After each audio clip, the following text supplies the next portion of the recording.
डिंडोरी गांव में सारिका नाम की एक नई बैंक मैनेजर आई थी। सारिका बहुत ही सख्त ऑफिसर थी। वहां के कुछ लोग जो जबरदस्ती वसूल की हुई ब्लैक मनी को गरीबों के नाम से खाते खोलकर उसमें काले धन रखते थे, वो इन सबसे बड़ी सख्त रहती थी। ये सब पसंद ना आने से एक अमीर व्यक्ति सारिका के घर आता है और कहता है, देखो मैनेजर मैडम, समाज में बड़ा आदमी बनने के लिए कुछ तो किरकिरी करनी ही पड़ती है। ये कोई बड़ी बात नहीं है। आपसे पहले के साहब भी ये सब जानते थे और अपना कमीशन लेते थे। यदि आपको मेरी दी हुई रकम कम लगती तो बताओ, कुछ रकम बढ़ा देंगे। इस शहर में गरीबों की लिस्ट मतदाता से भी बड़ी है। आप मेरी बात मान लो तो आपकी बैंक की हालत भी अच्छी हो जाएगी। बैंक की हालत अच्छी रहे तो हम सबकी भी हालत ठीक ही रहेगी। क्यों मैडम? देखिए, ये बड़ी गलत बात है। गरीबों को बिना बताए उनके खातों में आपकी काली कमाई रखें, ये मुझे मंजूर नहीं है। आपको एक मौका दे रही हूँ, इस तरह के काम तुरंत बंद कीजिए। सारिका के ऐसे कहने पर वो व्यक्ति एकदम पलट जाता है। ठीक है, हमें बताने वाला कोई था नहीं मैडम, इसलिए हमने गलतियां की। आप मना कर रही हैं तो बंद कर देते हैं, कहकर चला जाता है। इसके बाद एक हफ्ते के बाद ही बैंक से घर जाते हुए सारिका का एक्सीडेंट हो जाता है। वो वहीं मर जाती है और मरकर एक भूत बन जाती है। कमीनों, तुम गलती कर रहे हो। ये कहने के कारण तुम लोगों ने मुझे मार दिया ना। अब देखो ये भूत तुमको कैसे सबक सिखाएगी। ऐसा कहकर उस दिन से गरीबों के नाम से काले धंधे करने वाले लोगों के पैसे लेकर गरीबों की बस्ती के एक एटीएम में रख देती है। कोई गरीब परेशानी में होता तो वो उससे कहती, देखो तुम्हारी माँ के इलाज के पैसे मैं दिलवाऊंगी, मेरे साथ एटीएम चलो।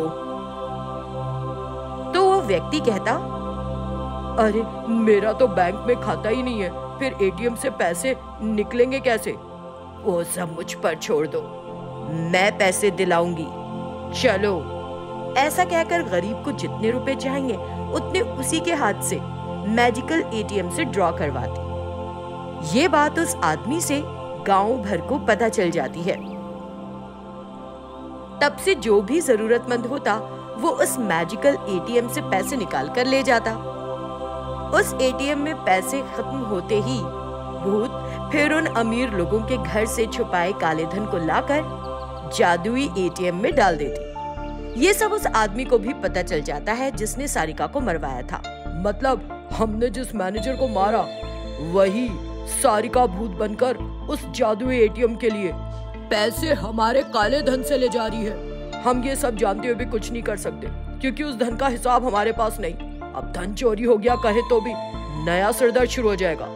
इस तरह वो लोग सब कुछ जानते हुए भी कुछ नहीं कर पा रहे थे। एक भूत एटीएम को जादुई एटीएम में बदलकर अमीरों के काले धन से गरीबों की मदद करने लगी थी। एक कस्बे में चलपति राव नाम का एक व्यक्ति रहता था। उसकी एक बेटी थी जिसका नाम था लहरी। बचपन से ही लहरी की इच्छा फैशन डिजाइनर बनने की थी।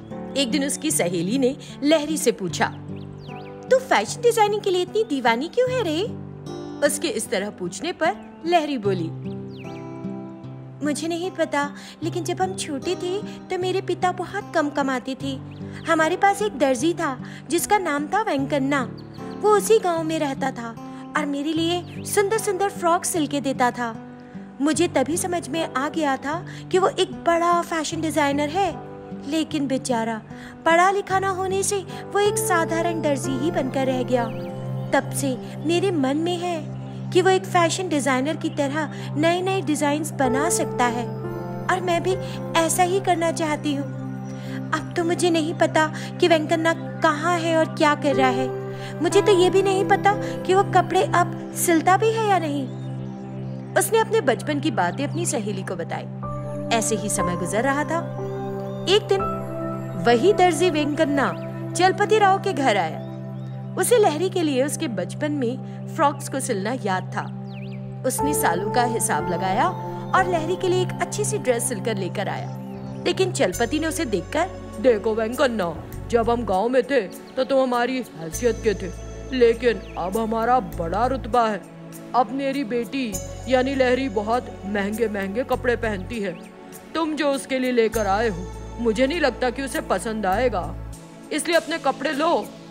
उसने वेंकन्ना से बड़े रूखे तरीके से बात की।